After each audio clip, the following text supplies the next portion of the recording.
Bonjour, nous sommes le 6 septembre 2017 dans une série de vidéos consacrée à un dialogue œcuménique. Je m'appelle Arnaud Dumouche, je suis théologien catholique et voici le pasteur Mourmeau. Pasteur, surtout évangéliste. En tout cas, j'ai à cœur de prêcher Jésus-Christ crucifié, ressuscité, assis à la droite du Père, celui qui est ma motivation, mon espérance. Voilà.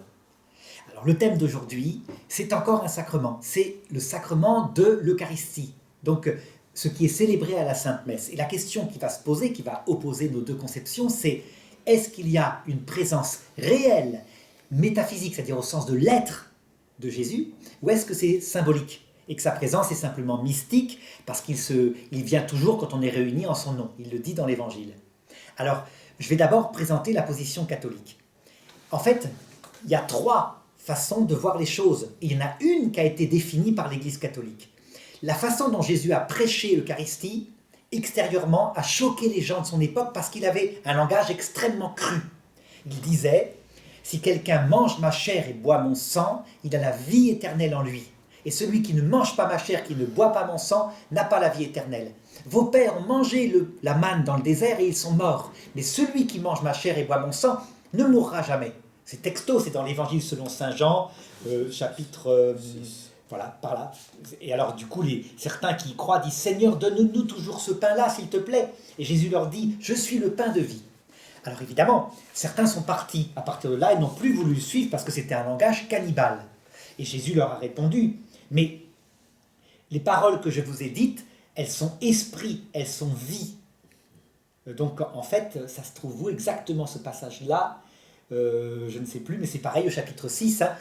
Et donc, certains en ont conclu que c'était symbolique. Quand il disait « si vous mangez ma chair et buvez mon sang », ce n'est pas du cannibalisme. Il parlait de son esprit, de manger son esprit. Et effectivement, saint Thomas d'Aquin le dit. Quand il dit ce discours-là en Jean chapitre 6, il parle d'abord de la prière. Ça veut dire qu'on doit avoir Jésus dans son cœur, qui habite et on lui parle et il nous répond dans le silence. C'est ça, manger et boire le sang. Le sang, ça veut dire l'âme de Jésus. Son corps, ça veut dire sa présence palpable, réelle, à l'intérieur de nous. Seulement, il y a le problème de l'Eucharistie. Il arrive à la Sainte Seine, il prend du pain, il le rompt, il le bénit, il leur dit « ceci est mon corps ». Et c'est là que l'Église a compris, et toutes les églises apostoliques ont la même foi. Ça a toujours été chez les orthodoxes, chez les coptes, chez les catholiques, etc. Toutes les églises fondées par les apôtres, qu'en fait, Dieu, qui est tout-puissant, avait inventé quelque chose qui était entre les deux. C'est pas le cannibalisme, c'est pas non plus seulement la présence mystique par la prière, parce que nous sommes des êtres sensibles. Ça veut dire que nous, on a besoin, quelquefois, de localiser Jésus. Vraiment, un endroit où on sait qu'il est physiquement, avec un lieu. Et donc c'est là que, en y réfléchissant, et au début de l'Église, dès le début de l'Église, on a compris que le pain, il se passait à la célébration de la messe un vrai miracle, mais un miracle non visible, donc c'est quelque chose d'ambigu. Un miracle, d'habitude, c'est visible. Il y a eu parfois des prêtres donc, qui ont été consacrés par imposition des mains pour célébrer cette messe, qui disaient, mais non, un miracle non visible, ça voudrait dire que les apparences de l'Eucharistie restent, mais l'intérieur, la substance, ce n'est plus du pain, c'est réellement le corps du Christ, et donc avec le corps du Christ son sang, et donc avec le sang du Christ son âme, et donc avec l'âme du Christ sa divinité, et avec sa divinité le Père et le Saint-Esprit. Ils se sont dit, mais qu'est-ce qui me prouve que c'est vrai? Et il y a eu, tout au long de l'histoire de l'Église, des miracles eucharistiques qui ont été reconnus par l'Église. Le dernier en date, on verra sur Internet, il est arrivé justement au pape François. Quand il était évêque en Argentine, il y a eu un miracle eucharistique qui a été étudié, qu'il a fait lui-même étudier par la science, et le morceau de chair sanglante qui est apparu dans ce miracle eucharistique, que évidemment le prêtre n'a pas mangé, quand il a vu que c'était sanglant, eh bien, les scientifiques ont constaté que c'était un morceau de cœur vivant, coupé. Enfin, c'est incroyable. Donc, l'Église catholique, on sait que c'est un lieu de miracle pour ça, parce que les choses sont tellement incroyables. Donc, sa foi consiste à dire que ça, c'est un miracle, évidemment, pour convaincre un prêtre qui doutait, mais que la présence réelle n'est pas simplement symbolique, c'est donc pas une trans-signification. Donc on consacrerait à la Sainte Seine le pain et le vin, ça signifie que le Christ est présent mystiquement dans la pièce et qu'il va venir dans notre cœur. Non, c'est une transsubstantiation. utilisera le Concile de Trente. Ça veut dire, ce n'est plus du pain. Ceci est le corps du Christ. Métaphysiquement, hein. Ceci ne représente pas le corps du Christ, non, ceci est le corps du Christ. Ceci est le sang du Christ. Et donc, les catholiques en ont conclu, tout le reste est sorti après, ce qui n'est pas pratiqué dans l'Évangile, que quand il était présent, on l'adorait comme Dieu. On se prosternait comme Dieu. Il est Dieu, réellement le créateur du ciel et de la terre. Et que si on le garde dans le tabernacle d'église, qui correspondrait au tabernacle des Juifs, mais dans toutes les églises du monde, on peut l'adorer devant. Il est présent réellement, ce qui n'empêche pas, évidemment, certains théologiens l'ont dit, le but c'est que s'il se fait du pain, c'est pour être mangé, donc pour communier, de manière à ce qu'il descende dans notre estomac et que les gens se mettent à comprendre par là, petit à petit, qu'en fait, il veut descendre dans notre cœur, spirituellement, et que du coup, quand ils sont quittés la messe, ils continuent de prier en se disant « j'ai compris, il veut habiter dans mon cœur et donc je lui parle, et il me parle réciproquement, etc. » Voilà la pratique de toutes les églises apostoliques. Pastoralement, je crois que par contre les orthodoxes n'adorent pas l'Eucharistie dans le grand ostensoir, le soleil, là où on l'expose parfois à l'église, parce que eux ils disent il faut le manger. Le but est de communier, de le manger pour qu'il habite dans notre cœur. Donc c'est la seule différence. Pastoralement, ce sont les catholiques qui l'adorent aussi en dehors des temps où on le mange. Parce que toutes les pratiques sont valables du moment qu'on a une intériorisation qui se fait. Voilà, je conclurai là-dessus. Oui. Alors, bon, tu as pris Jean 6, bon, j'aurais voulu partir directement à la parole de Jésus, de dire ceci est mon corps, ceci est mon sang, etc. Mais bon, comme je dois rebondir à partir de Jean 6. Au verset 51, il dit qu'il est le pain vivant qui est descendu du ciel. Donc, si on est cohérent, avant même de descendre du ciel, il est déjà le pain en question, puisqu'il est le pain vivant descendu du ciel. Bon, dans d'autres passages, en Jean 1 par exemple, il est la parole lumière qui s'est incarnée. En Apocalypse, son nom, c'est la parole de Dieu. Bon, si je comprends bien la thèse catholique, il y a à la fois, quand je vais revenir au texte de Matthieu maintenant, mais au verset 51, on nous dit aussi clairement que sa nourriture, la nourriture qu'il veut donner, dont il faut assimiler en quelque sorte, c'est sa chair qu'il donnera pour la vie. Donc il va donner sa chair. En fait, ça parle de sa mort, puisqu'il va s'offrir en lui-même en sacrifice sanglant, une fois pour toutes. C'est de cela qu'il parle. C'est sur ce point-là qu'il veut précisément enseigner à ce moment-là. Mais précisément, je ne pense pas qu'à ce moment-là, les disciples ont compris quoi que ce soit. Et même quand l'heure de la croix arrive, ils sont loin de comprendre qu'ils doivent passer par là. Ils n'acceptent pas ça. Ils n'acceptent pas. Il va falloir qu'ils soient ressuscités et qu'il leur explique les Écritures, qu'il devait en effet mourir, et que c'est crucifié qu'il devait mourir. Bon. En Matthieu 26, lorsque Jésus dit, donc il prend du pain, donc en fait, on est dans un cas très particulier.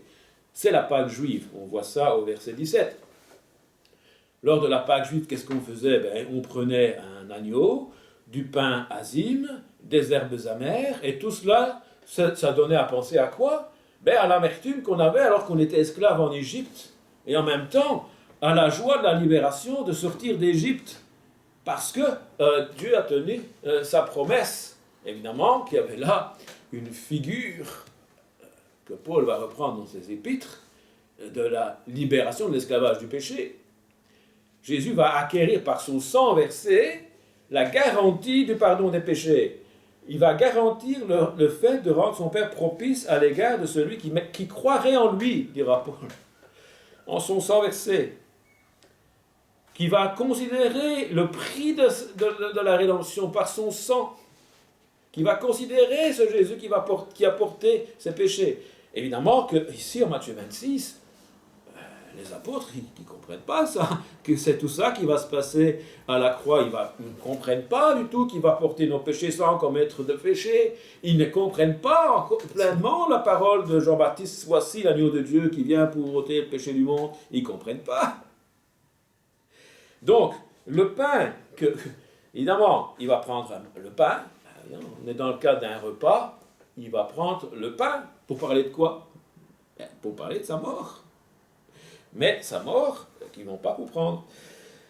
Et ils l'auront, souvent on fait l'erreur, même dans les milieux évangéliques, de dire que bon, son corps fut rompu pour nous. Et non, on n'a jamais rompu le corps de Jésus. C'est que ces os n'ont pas été brisés.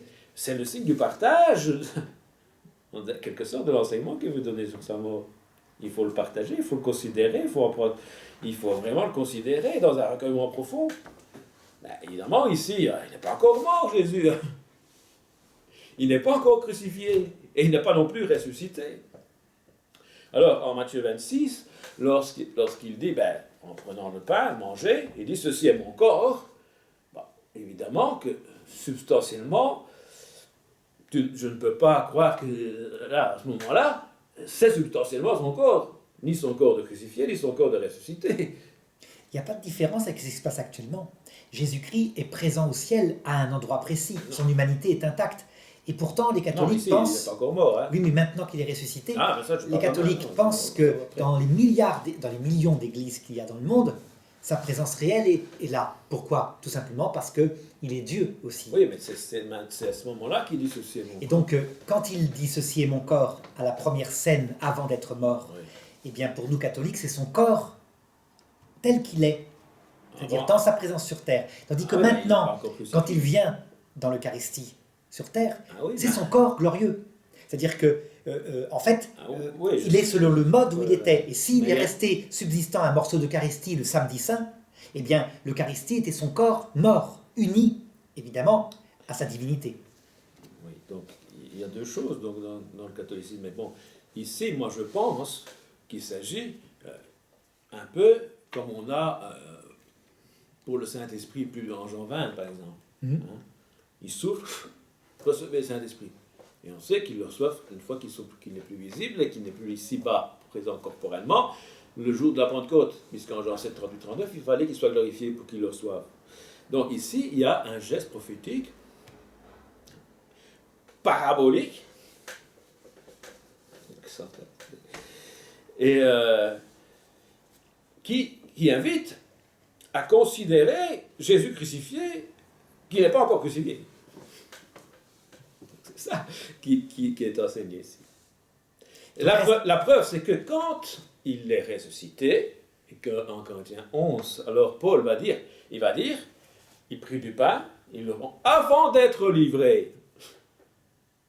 Il rappelle les paroles de Jésus, il rappelle le signe prophétique et parabolique. Donc, voilà. Donc pour toi, c'est symbolique uniquement, n'est-ce pas? C'est pas symbolique. Jésus est présent. Mais il ne peut plus être présent substantiellement, c'est-à-dire corporellement, il n'est plus ici-bas. Il est au ciel, il est plus visible, il est plus ici-bas corporellement. Mais, par contre, justement, spirituellement, il est tous les jours avec nous, il est en nous. Il est même en nous, parce que en Jean 15, 26, on dit que le Saint-Esprit va témoigner du Fils, et Jean 17, 26, il va prier le Père pour être en nous. Donc je vois, pour toi, il peut être multilocalisé par son esprit, c'est-à-dire dès qu'un groupe se réunit, ou nous, c'est l'esprit qui manifeste spirituellement en nous la présence de Christ. Alors que pour nous, c'est les deux. C'est-à-dire que c'est pas son corps qui est en nous. Il est aussi capable d'être multilocalisé. Mais maintenant, il y a deux choses que je voudrais D'ailleurs, il le fait pour nous à l'heure de la mort, lorsqu'il apparaît à des centaines de gens. En vision. De gens, non, en réalité. Ce miracle qu'on appelle chez nous, chez certains saints, la bilocation, être dans deux lieux à la fois, la multilocation. Jésus, évidemment, qui est le prince le prince de la puissance, il l'a. Et donc, il le donne même pour nous à ses saints. Par exemple, quand la Vierge Marie, qui pour nous est toujours avec Jésus, apparaît à l'heure de la mort de centaines de gens qui meurent en même temps à chaque seconde, Elle est donc dans plusieurs lieux à la fois par la puissance, non pas d'elle-même, mais de Dieu, que Dieu lui donne. Donc ça ne nous pose aucun problème de dire que le corps de Jésus puisse être réellement présent dans des milliers de lieux alors, sur la je dois terre. avoir deux explications, parce qu'il me semble qu'il y a deux choses, si j'ai bien compris le catéchisme de l'Église catholique. Il y a une actualisation de sa mort, du point de vue catholique. Oui, mais il n'y a pas une remords. Hein. C'est-à-dire qu'il est Ah mort non. une seule fois, ça on est bien Bon. d'accord. Il est mort il y a 2000 ans. Si j'essaie de comprendre ce que ça veut dire, du point de vue catholique, je n'ai pas que j'ai expliqué ma position. Ça voudrait dire quoi? Qu'on est comme transporté le jour de sa mort? Alors il y a quelque chose comme ça. Et qu'on assiste à la scène? Il y a quelque chose comme ça, mais habituellement on dit plutôt faites ceci en mémoire de moi, c'est-à-dire commémoration. Non, mais concrètement, qu'est-ce qui se passe? Ben, je vais te Parce dire. qu'il doit s'offrir de façon non sanglante. Je vais te dire. Ce qu'il est. Jésus-Christ point de vue catholique.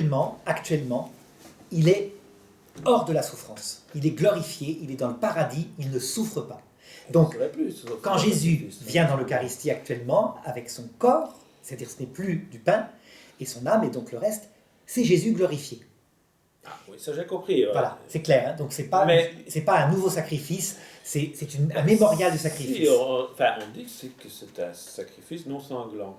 Oui, mais comment te dire veut ça? dire ça. C'est le mémorial du sacrifice de la croix. C'est-à-dire qu'il y a quelque chose qui se passe. Comment il peut avoir un sacrifice? Moi, je peux comprendre qu'il existe, même pour le chrétien, un sacrifice non sanglant. Mais C'est l'actualisation de la passion qui a eu lieu. Il y a un texte où on parle de je ça. vais te redire. C'est pas ce qu'on dit dans le Je catéchisme. vais te redire. La passion a eu lieu qu'une seule fois. Une fois pour toutes. Hein. C'est la passion du Christ à la croix. C'est comme ça. C'est fini, les sacrifices humains, etc. Nous, on n'a plus qu'à collaborer, donc à porter notre croix pour l'imiter. Ceci dit, lorsqu'on consacre l'Eucharistie, on fait mémorial de cette passion qui a eu lieu il y a 2000 ans, mais de manière plus profonde qu'une simple mémoire, comme par exemple quand on va au monument aux morts de la guerre 14. Parce que Dieu, qui est au-delà des temps et des lieux, Oui. rend présent, actuel, l'unique passion du Christ. Mais quand la présence réelle est là, par la consécration C'est des pas prêtres, seulement réel, c'est substantiel. substantielle, hein, C'est là substantielle, qu'on pose que ça eh bien, pose problème. la présence réelle, c'est pas celle du Christ souffrant. C'est celle du Christ glorifié, parce que c'est la présence actuelle. C'est pas la présence du Christ il y a 2000 ans. Oui, mais on actualise son sacrifice. Voilà, on actualise par le mémorial son sacrifice, mais la présence qu'on adore, qui est réellement présente, C'est Jésus ressuscité qu'on tient dans sa main. Jésus glorifié, Et, voilà. Jésus glorifié. Et qui purifie. Ça, j'ai Tout compris. à fait. Mais, bon. Donc voilà comment un petit peu, on pourrait dire, à la fois la Concrètement, quand le prêtre montre le pain, l'hostie, Oui. voilà. Là, il montrait Jésus crucifié. Alors en fait, il montre Jésus présent, oui. présent. Soyons réalistes. Quand Ceci, on tape sur le gong, je ça veut recommence. dire quoi? Écoute-moi, il montre Jésus présent, présent. Ceci est mon corps livré pour vous. Livré pour vous. Donc c'est qu'il est mort. Oui, et attention, il le montre présent. Il n'est plus mort. Donc c'est Jésus ressuscité qui invite à considérer Jésus crucifié, en quelque Voilà. sorte. Mais en même temps, Mais ça, on est d'accord avec ça. attention, dans Mais le même pas substantiellement, présent, corporellement. Si, mais pas corporellement dans la douleur. Il est Corporellement, spirituellement en train de nous inviter à considérer toujours et encore Jésus crucifié. je reprends, Mais pas substantiellement. substantiellement c'est et la corporellement, réellement tel qu'il est actuellement, c'est-à-dire qu'il n'est pas dans la souffrance, il est Corps incorruptible. glorifié. Et donc, ceci est Jésus tel qu'il est au ciel, mais qui multiplie sa présence dans de multiples lieux. Mais ce n'est pas physiquement Jésus en train de souffrir sur la croix. Mais par contre, par le mémorial, nous, c'est comme si nous étions transportés et présents à la croix pour... C'est rendu visible à travers tous les temps et tous les lieux, quoi.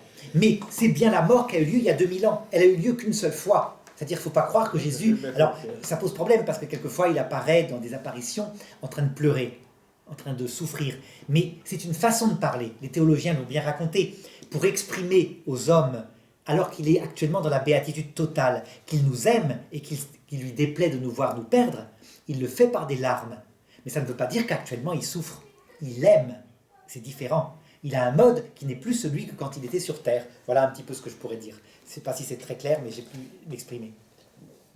Moi, ce que je comprends, quand Jésus dit « Faites ceci en mémoire de moi », c'est pas simplement se souvenir un détail historique qui s'est passé il y a plus de 2000 ans.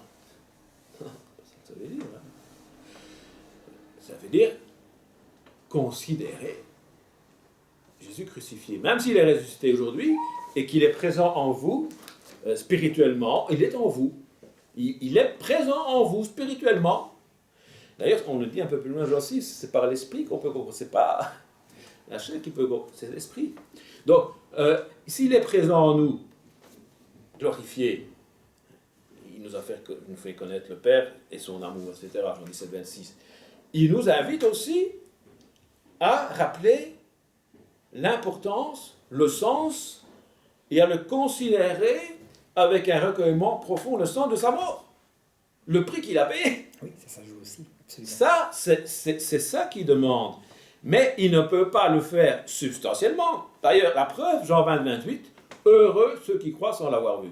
Ben oui, on croit sans le voir, et on croit qu'il a quelque chose à nous dire en tant qu'enfant de Dieu pour nous faire grandir par la sanctification de l'esprit. Il n'y a pas d'opposition avec la phrase que tu as dit. On ne voit pas la croix, par exemple, quand on assiste à la messe, on ne voit pas avec un film rétrospectif à l'intérieur de l'esprit Jésus en train d'être crucifié il y a 2000 ans. Il y a des mystiques qui le vivaient. C'était Marthe Robin. Elle vivait la passion du Christ. Mais on croit vraiment que actuellement, c'est comme si on était au pied de la croix et qu'il est mort pour nous. Donc c'est réactualiser cet unique sacrifice. Et on croit aussi que ceci n'est plus du pain, mais substantiellement que le Christ est là, localisé par la présence réelle. Mais oui, mais donc ceci est mon corps, ceci est substantiellement mon corps. Ceci est mon corps. Alors, comme Matthieu 26, acte métaphysique. Non, son corps n'est pas encore crucifié, ce ne sera pas de ceci.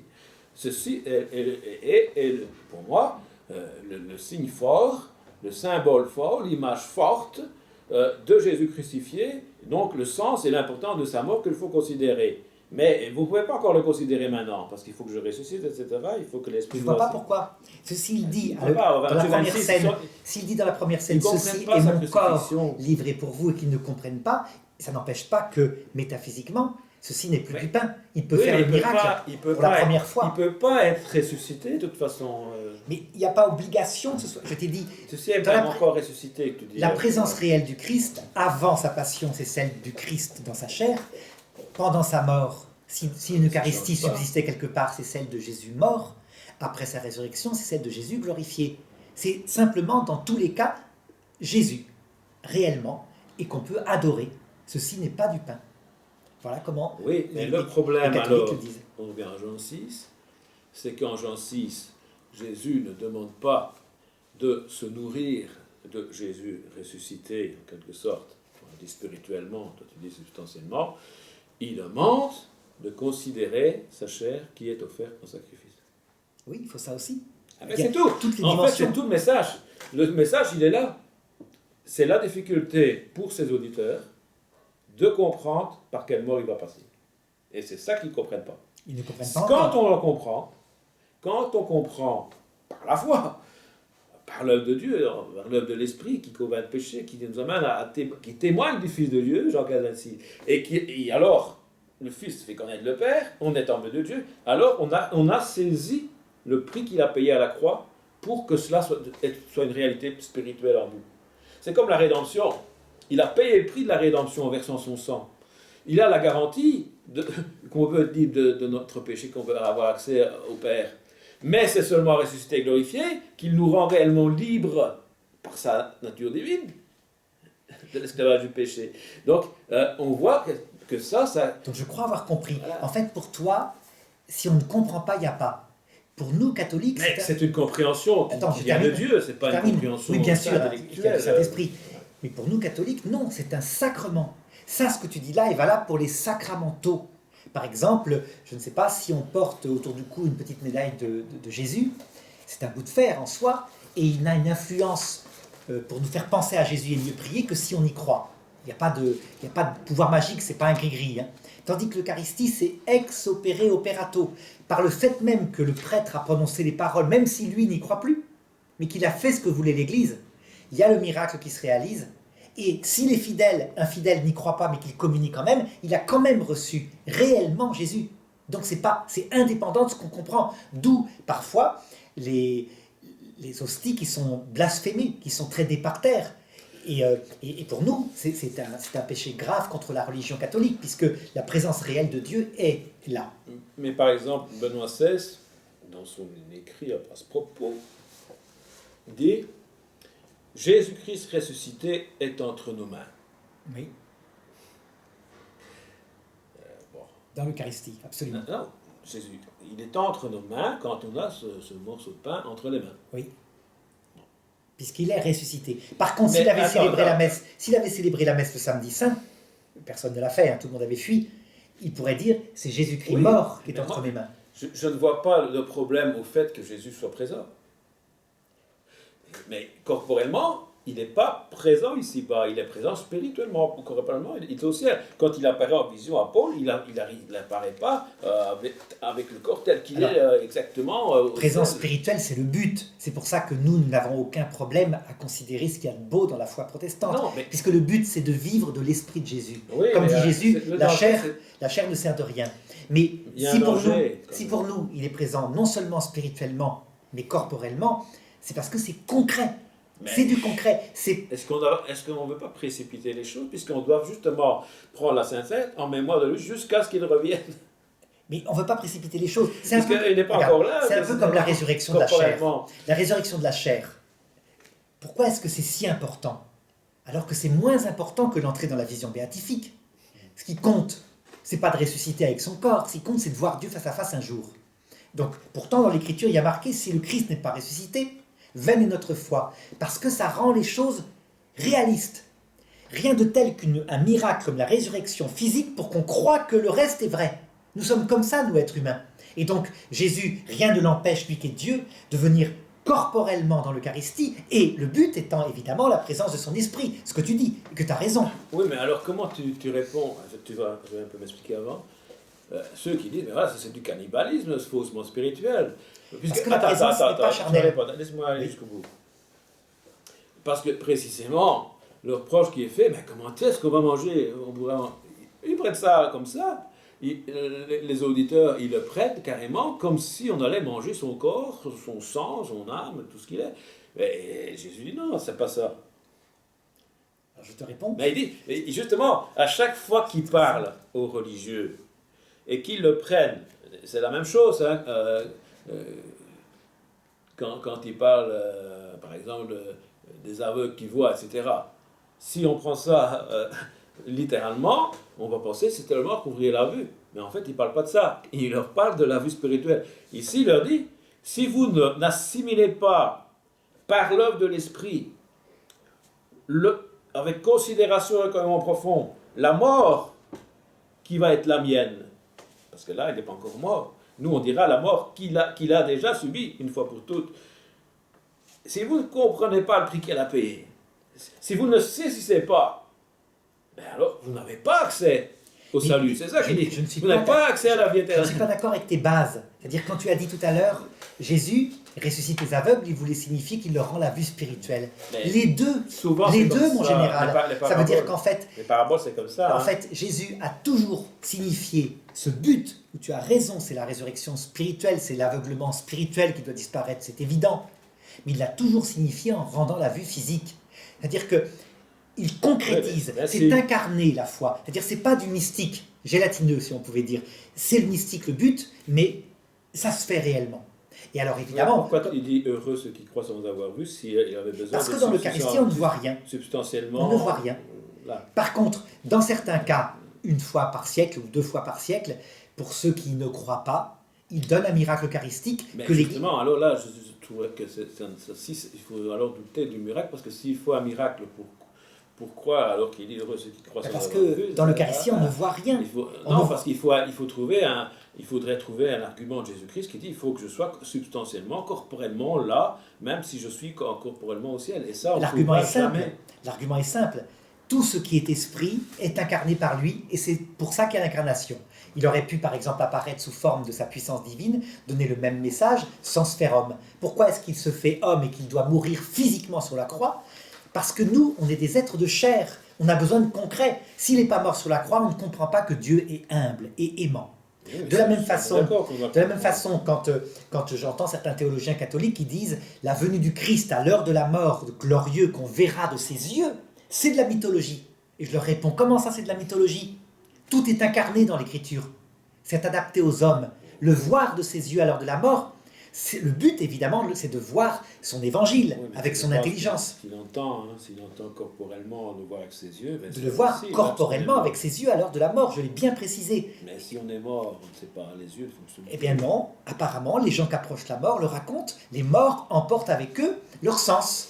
Et on n'y croyait pas, saint Thomas d'Aquin disait, mais non, les morts ne peuvent pas emporter leur sens, puisque l'organe des sens, c'est le cerveau, et qu'il est mort. Eh bien apparemment, ils emportent un corps psychique, non, ils voient... Ils voient... Non, il faut pas aller trop loin. Ce n'est pas des purs esprits, les morts humains. Ce sont des êtres qui voient, qui entendent. Ce pas des anges, non. Ce ne sont pas des anges, ce sont des fantômes. Ce sont des fantômes, comme disait Jésus. Ne croyez pas que je suis un fantôme. À un moment donné, il leur dit, regardez, je suis ressuscité, touchez mes os. Mais entre les deux, il a été un fantôme. Il était mort. Et donc, on ne pas tomber dans la thèse des témoins de Jéhovah. C'est pas la thèse des témoins de Jéhovah, c'est la thèse. Parce qu'eux disent ça, c'est qu'il a pas, c'était pas un corps de chair, il a emprunté un corps comme ça et puis il s'en a débarrassé. Non, je parle dans le moment de sa mort, dans les 3 jours de sa mort. Son corps est au tombeau, Jésus est mort et il est dans l'état des morts. Et là, c'est un fantôme. Avant, il a son corps palpable et après, il mange, il montre son corps de chair et glorifié à ses disciples.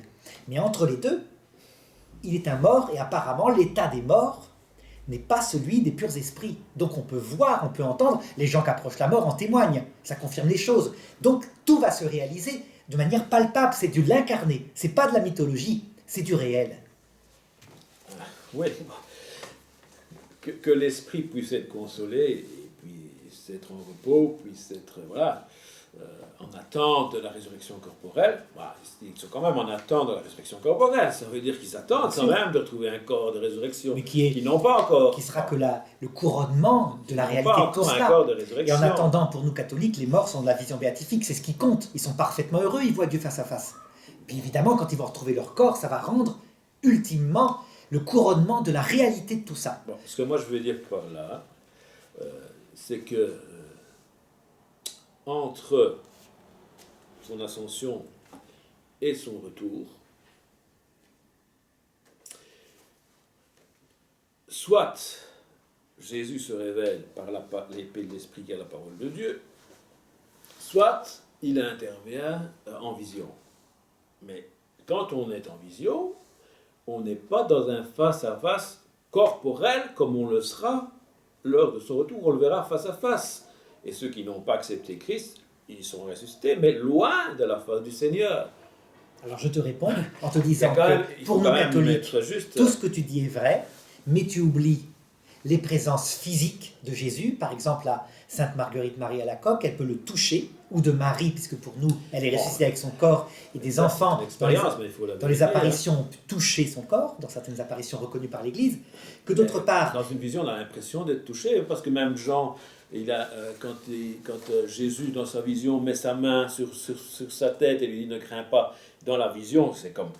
Ça peut arriver, c'est un mode. Il y en a aussi qui ont fait le rêve qui s'étaient morts. Oui. Ils croyaient vraiment qu'ils étaient morts. C'est un mode. Mais ce mode, corps. Par l'imagination sans toucher existe, mais le mode où on peut le toucher existe aussi. C'est ça. Mais justement, là, je pense que c'est la différence entre Jésus ressuscité qui apparaît aux 500, qui apparaît à Pierre, à Jacques, oui, à toutes sortes, voilà. Et le fait qu'il apparaît glorifié à Paul, là, c'est la même sorte de vision que celle de Jean dans l'Apocalypse.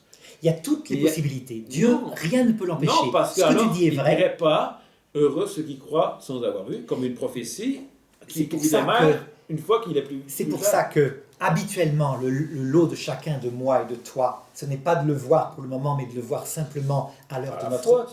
Comment en hébreu on dit de le voir, les regards. Je disais de le voir de nos yeux de chair pour le moment, mais de le voir simplement comme ça à l'heure de la mort, comme dit Job, de ma chair je verrai Dieu. que pour le moment, effectivement, nous pouvons quand même avoir des visions en rêve où il nous apparaît quand nous allons très mal. Ça peut arriver, c'est donné quelquefois, on en a des exemples, mais qu'il peut très bien aussi apparaître physiquement. Rien ne l'empêche de le faire. C'est évidemment pas le lot habituel de la Terre, mais on en a des exemples. Le lot habituel de la Terre, c'est effectivement la foi. Mais Marguerite Marie Alacoque, elle a réellement le Christ physiquement qui lui apparaît devant elle. Sans compter, pour en revenir au sujet... Mais il y a discussion dans le catholicisme, si ça vient... Non, il n'y a pas de discussion. Il y a discussion entre les théologiens. Mais dès que tu parles du magistère, le magistère a reconnu les apparitions de Marguerite Marie Alacoque comme étant réelles. Certaines apparitions de la Vierge, où les enfants ont touché la Vierge, elle s'est laissée toucher la main, etc. Ils décrivent la sensation comme étant... Vision, hein. Non, mais là, c'est des enfants... C'est des enfants réveillés, c'est pas des enfants qui dorment. Hein. Et donc, comme étant réels, comme étant reconnus par l'Église. Mais n'oublions pas, pour revenir au sujet, la présence eucharistique, qui est une présence particulière, qui se fait dans la foi, puisque rien ne bouge. Effectivement, qui n'empêche pas que certaines fois, je l'ai dit 2-3 fois par siècle, Dieu peut donner une présence avec un miracle eucharistique sanglant, pour nous montrer que c'est réel. Non, je doute de ça, franchement. Bien sûr, tu es protestant. Non, je doute qu'il faille, en plus de cela, une sorte de miracle supplémentaire pour prouver que c'est substantiellement là-dedans. L'Église catholique est un lieu de miracle. Hein, précisément, non. La foi consiste à croire sans voir. D'ailleurs, c'est ce qu'on reproche aux Juifs en Corinthiens. Ils cherchent les miracles. Et voilà, non. Dieu peut donner. Jésus a donné des miracles aux Juifs. Ce qui est reproché aux Juifs, c'est pas de chercher les miracles. C'est de chercher sans arrêt. Pourquoi avoir besoin alors qu'il dit « Je suis avec vous tous les jours jusqu'à la fin du monde ». Plus en Jean 17, 26, je suis en vous spirituellement jusqu'à la fin du monde. Pourquoi avoir besoin de plus que ça? Pour une raison simple. Non, je crois pas. Je vais t'expliquer. Pas besoin de plus. Parce que nous deux, on n'en a plus besoin. On a reçu la présence du Saint-Esprit qui fait qu'on peut se passer de signes. Mais qu'à une certaine époque de notre foi, nous en avions besoin. De même que Jésus, à une certaine époque des apôtres, il leur donne plein de miracles. Et il en donne même aux Juifs. Le problème des Juifs, c'est que, ayant vu des tas de miracles, ils en demandent encore. C'est-à-dire que manifestement, il y a une mauvaise volonté. Et là, il arrête d'en faire. Mais les miracles sont très importants au début d'une conversion, sans compter la sensation de l'Esprit Saint dans soi. Si on ne sent pas, on ne se convertit pas. Et cette sensation, je suppose que toi comme moi, à un moment donné, on n'en a plus besoin. Oui, mais alors, comme reproche, on va faire, mais alors, est-ce qu'il a tout accompli ou pas? Parce que là, ce qu'on demande, c'est qu'on considère vraiment toute la portée de sa mort. Mais ça n'a pas de rapport avec tout accompli. Ah si, parce que s'il a tout accompli, il n'y a rien d'autre à ajouter. Mais si. Ressuscité, il nous permet de considérer véritablement ce qu'il a accompli, ce qu'il a garanti. Il y a une chose qui n'est pas... Et c'est ça qui est en Jean 6 important, parce qu'en dehors de ça... Je vais reprendre. Il a tout accompli en ce qui concerne sa partie à lui. Lui, l'époux. Mais il reste encore une chose à accomplir. C'est les épouses, nos âmes, pour qu'elles aillent vers lui. Là, il y a tout un chemin. Et c'est l'application de la garantie qu'il acquise. Et donc ça, c'est pas accompli, puisqu'on voit des gens qui ne sont pas encore convertis, et qui convertissent tous les jours, en leur apparaissant ou pas. Donc, ça veut dire qu'il y a encore quelque chose à accomplir sur nous. Et il va s'adapter à notre mode de pensée. C'est pour ça que, rempli du Saint-Esprit, il prêche Christ, et que sa parole est puissante, même s'il n'est plus visible. Pas tout le temps puissante comme au début de la Pentecôte. Quelquefois, oui, comme je l'ai dit, quelquefois, par exemple, beaucoup de musulmans se convertissent parce qu'ils voient Jésus leur apparaître en vision, actuellement. Mais d'autres parce qu'ils le voient apparaître en réalité, alors qu'ils sont réveillés. D'autres même ont raconté que Jésus était venu manger avec eux à table et qu'ils se sont rendus compte que c'était lui après parce qu'il était parti. Oui, mais attention, il y a quand même des passages où on doit faire gaffe quand même. Hein, comme il l'a fait d'ailleurs après sa résurrection. Si on dit que Jésus-Christ est là ici aussi, ne le croyez pas, donc attention, parce que bien sûr. Moi j'ai des cas dans le monde évangélique où quelqu'un a dit qu'il avait vu, etc., mais en même temps, il exploitait les plus pauvres. Il faut discerner. Mais ce qui se passe à Emmaüs après la résurrection, c'est Jésus physique, réel, devant eux, et ils le voient. Et ils le reconnaissent quand il s'en va après avoir cassé le pain. Donc il peut le faire. Tous les modes de vision, je dirais même qu'il peut apparaître quelquefois que par intuition, en parlant, en donnant des paroles à l'intérieur du cœur. Ça c'est l'esprit, puisque on va c'est l'esprit de Jésus, absolument. L'esprit lui dit, tout à fait. C'est ce qu'on appelle... Donc rien ne lui est impossible, et je dirais, il utilisera tous les moyens en même temps à l'heure de la mort, lorsqu'on le verra dans sa gloire. Dieu pouvait parler avant même l'incarnation du Fils de Dieu. Bien sûr, il peut le faire n'importe quand, donc il peut pratiquer avant de s'être incarné les visions. il peut pratiquer, après s'être incarné, l'apparition réelle. Et il y a même la présence eucharistique, donc ça n'a pas d'opposition pour nous. C'est la puissance de Dieu, il s'adapte à chacun. Bon, alors, moi je prends 1 Corinthiens 11 pour ce point-là. Donc, il rappelle que avant d'être livré, le prix du pain, etc., faites ceci en mémoire de moi. Et en plus, il nous dit qu'à chaque fois qu'on fait ça, on prêche Jésus-Christ crucifié. Puisque, justement, on annonce sa mort. C'est ça. C'est prêcher Jésus-Christ crucifié. Annoncer sa mort jusqu'à ce qu'il revienne. Oui, c'est une dimension importante. Donc, c'est la prédication de Jésus crucifié quand on... Finalement, un autre point. Finalement, si on résume, tout ce que vous dites, on l'accepte. C'est ce que vous rejetez. C'est substantiel qu'on n'accepte pas. C'est ce que vous rejetez. C'est la substantiation qu'on accepte. C'est ce que vous rejetez que nous, on accepte, on garde. Parce que, je vais te dire pourquoi. On peut accepter que le Père et le Fils en Jean 10 nous tiennent dans sa main. Le brebis qui entend qui se le tient, le Père et le Fils.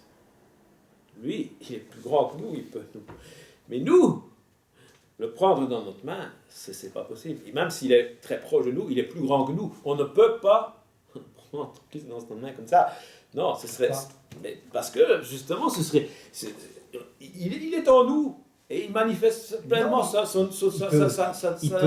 le veut, il peut réapparaître dans sa chair devant nous maintenant. Mais c'est à lui. Je dirais que c'est un... Il peut apparaître dans sa gloire comme à Saint Paul, il peut apparaître en Pour moi, c'est un danger d'en faire un peu quelque chose. Je sais bien que c'est exceptionnel sur la terre. À l'image de l'homme plutôt qu'à l'image de Dieu. On a un petit stage de 80 ans où on doit normalement pas le voir. Mais par contre, c'est le lot de tout le monde à l'heure de la mort. Nous verrons le Christ revenir dans sa gloire. Mais on le dit, quand on le verra en face à face, on le dit, quand on le verra même en 1 Jean 3, oui. 2 et suivant.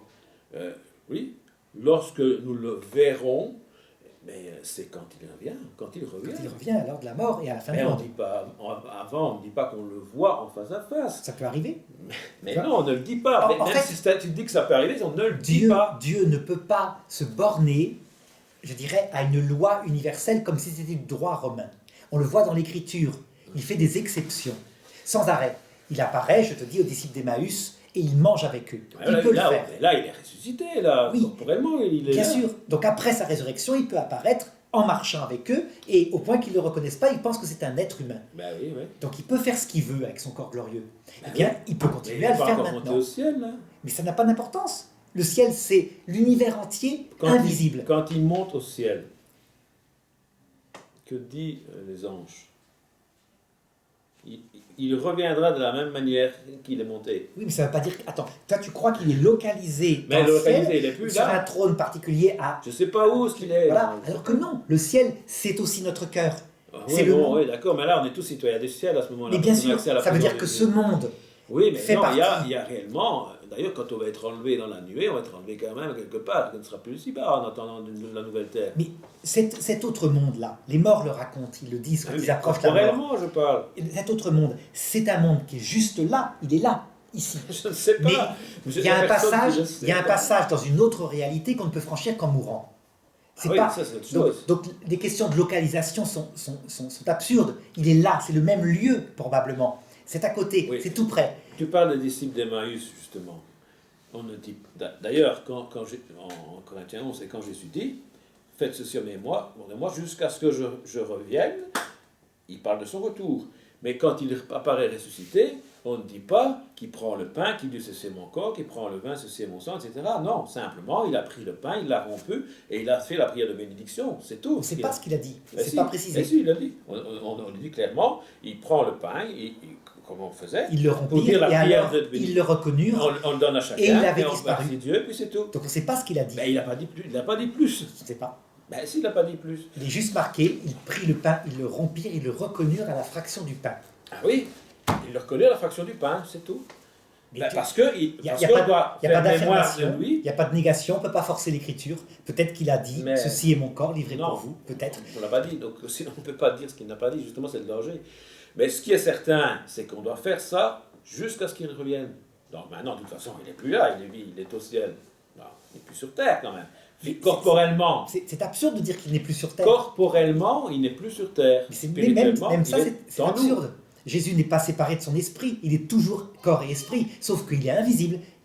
Il a son mode de présence réel, mais pas visible. Il peut cacher son corps comme il le veut, il peut apparaître. Mais alors s'il le cache, pourquoi est-ce qu'il va le montrer? Parce que c'est très simple, il y a un stage sur Terre de 80 ans où il nous demande de croire, si possible. Et ceux qui ne croient pas passent par des moments de grand malheur intérieur parce qu'ils ne savent pas ce qu'ils font sur Terre. Mais ce stage n'est pas pour toujours.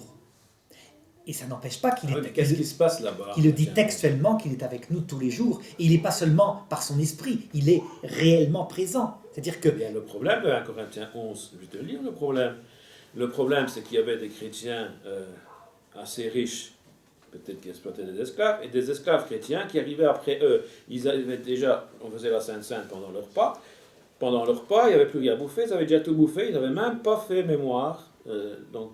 Oui. Donc, ils n'avaient pas considéré du tout sa mort. Et en plus de ça, il n'y avait aucune communion fraternelle, puisque les plus pauvres étaient exclus. Oui. Bon, alors, qu'est-ce qu'il fait l'apôtre Paul? Il va les reprendre. Il va leur dire, ce serait préférable que vous vous jugiez vous-même que ce soit moi qui vous juge. Mais bon, il leur dit clairement, si vous participez à une agape comme ça, vous ne discernez pas le corps du Christ. C'est-à-dire que vous ne considérez pas sa mort et le prix qu'il a payé et ce qu'il a fait pour vous. Non. Et que c'est beaucoup plus il n'y a pas de communion fraternelle, c'est beaucoup plus bien certains vont être sanctionnés de mort. Non, c'est ça qui est dit. c'est pas ça. C'est si vous ne discernez pas le pain qui n'a pas été consacré, le pain de l'Eucharistie, vous ne discernez pas. Ils ne le font pas. Mais s'ils le font. Non, le problème, c'est que tout est mélangé. Ils ont déjà tout mangé, on le dit dans le texte. Non. Ils ne font pas la Sainte Seine. Si celui qui ne discerne pas le corps du Christ mange sa propre condamnation, c'est parce qu'à un moment donné, c'est le bazar, quoi. C'est le bazar.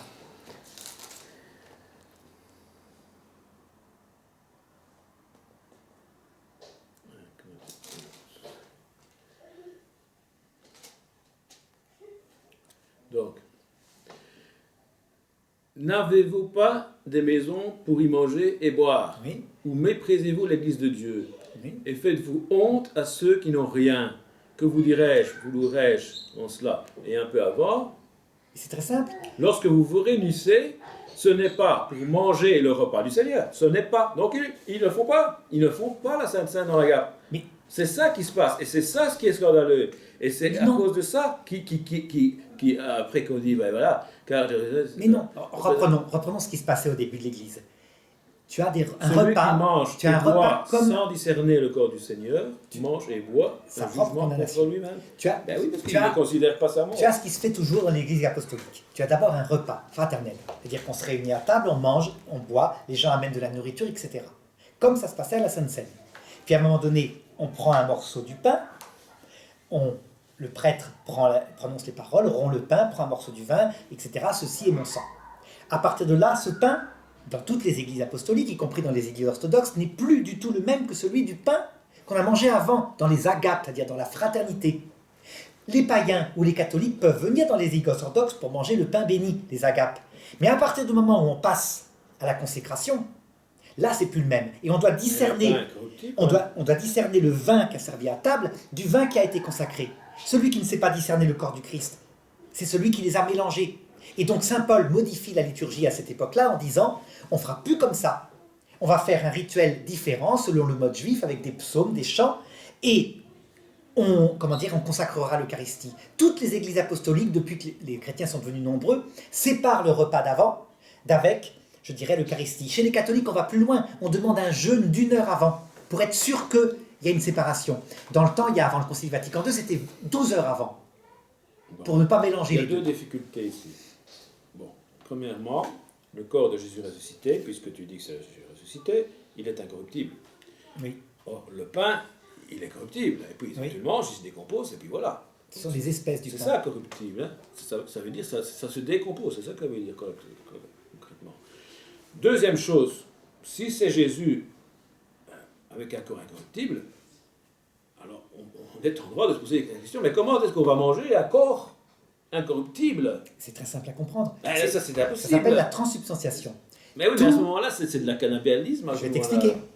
Toutes les apparences, en fait, dans une réalité, comme du pain, il y a deux choses qu'on distingue en métaphysique. C'est de la philosophie. C'est de la philosophie. Il y a la substance qui fait profondément que ça existe. Et deuxièmement, il y a l'apparence extérieure qui existe, qu'on constate, qu'on peut toucher. Dans le miracle eucharistique, l'apparence n'est pas du tout touchée. Donc les accidents qui font que c'est du pain extérieurement ne changent pas. La substance, donc ce qui donne l'être profondément, qui serait pour nous notre âme, qui serait pour le pain sa substance, est transformé. Donc le corps... Comment tu peux assimiler un corps? C'est ça la question. Eh bien, tu assimiles des apparences, c'est-à-dire que... Ah non, il a plus qu'une apparence, le corps de Jésus ressuscité. Il a l'apparence du pain. Maintenant, à travers l'Eucharistie, c'est un autre mode de présence. Et c'est ce qu'on appelle... Le pain, ça n'a pas de sens. C'est ce qu'on appelle le mode de présence eucharistique. Parce que Dieu, qui est tout-puissant, se donne, comme je l'ai dit tout à l'heure, sur différents modes de présence. Il peut tous les donner en rêve, en présence mystique, en présence eucharistique, en présence biologique ou en présence glorieuse. Il a toutes les possibilités. Mais, pour ma question, est-ce que tu peux assimiler par la bouche le corps de Jésus incorruptible? Complètement. Tu assimiles. Je reprends, tu assimiles des accidents qui vont être digérés, d'accord, qui vont disparaître. C'est pas possible. Laisse-moi finir.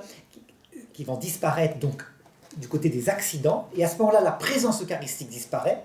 Le but étant que la présence profonde, réelle mais mystique, spirituelle, pourquoi tu pas seulement spirituelle, à la façon dont par l'esprit, c'est l'esprit qui témoigne du Fils, on le dit en Jean 15. La présence réelle mystique n'est pas seulement spirituelle pour nous catholiques.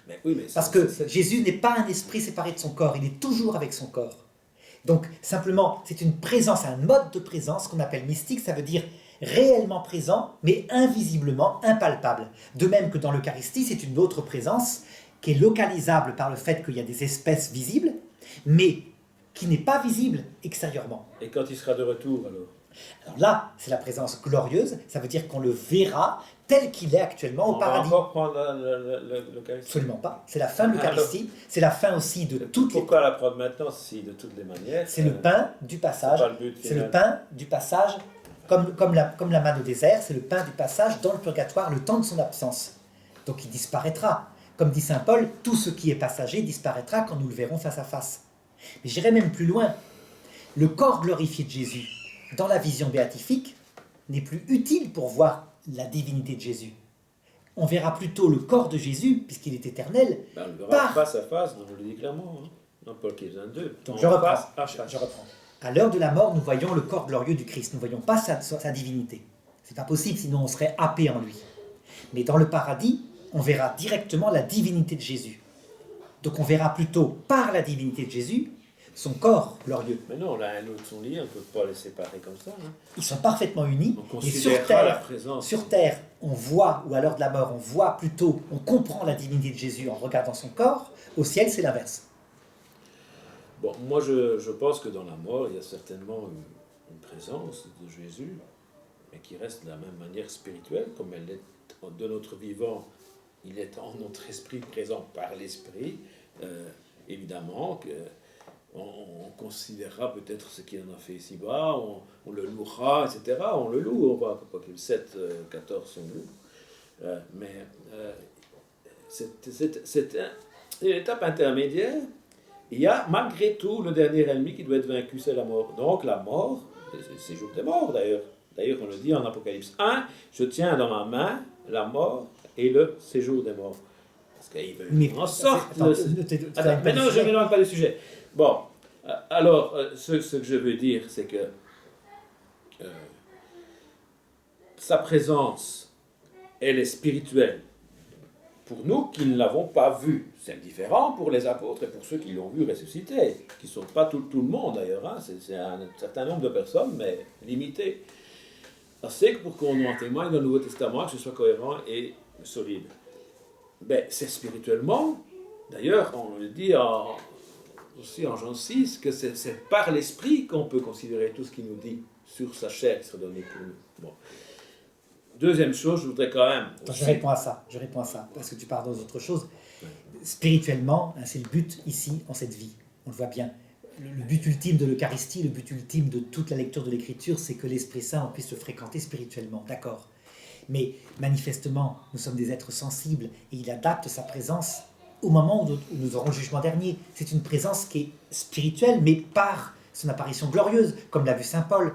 On voit de ses yeux, on touche de ses mains. Sinon, on n'est pas des anges, quoi. On est des êtres sensibles. Non, mais je ne pense pas qu'on a besoin de ça dans le séjour d'amour. Hein. On en a besoin. On n'est ça, pas c'est toi qui dis, mais on n'est pas, pas des purs esprits. Les purs esprits... C'est une déduction que tu fais, mais tu n'as pas réellement un appui pour le dire. Ah si, le Christ reviendra dans sa gloire. Nous verrons son corps glorieux. Il reviendra accompagné des saints et des anges. Nous le verrons sans arrêt. C'est dit, c'est très incarné, tout ça. Ah oui, nous le verrons face à face. C'est pas seulement une présence mystique. Il ne faut pas s'attendre à ça. Mais non, mais on ne parle pas de ça dans l'amour. Dans le face à face, quand on parle du face à face, évidemment, sauf si on est dans l'Ancien Testament, là, on a une sorte de notre Mais quand nous, on le verra en face à face, c'est vraiment corporellement. Ce corps incorruptible avec. On le verra. Bon, tout œil le verra même. Hein. Je pense qu'on va... Mais je terminais simplement par un point pour nuancer un peu ma position. Je pense aussi qu'il existe un sacrifice non sanglant. Mais ce sacrifice-là non sanglant, on le retrouve en Romains 12, 1, y compris pour nous, mais pour Jésus en tant qu'homme ressuscité et glorifié, c'est en permanence qu'il vit cela. C'est le fait d'offrir nos corps comme un sacrifice vivant, saint, agréable à Dieu, qui sera de votre part un culte agréable. Jésus-Christ, il offre son corps au Père en permanence. Il est dépendant. Ses paroles et ses actes sont soumis à la volonté de son Père. Et il sera toujours connecté au désir de l'Esprit pour faire ce que son Père veut. C'est ce qu'on est appelé à faire. Mais ça n'a rien à voir avec un changement de substance. Voilà ce que je voulais dire. À bientôt. À bientôt.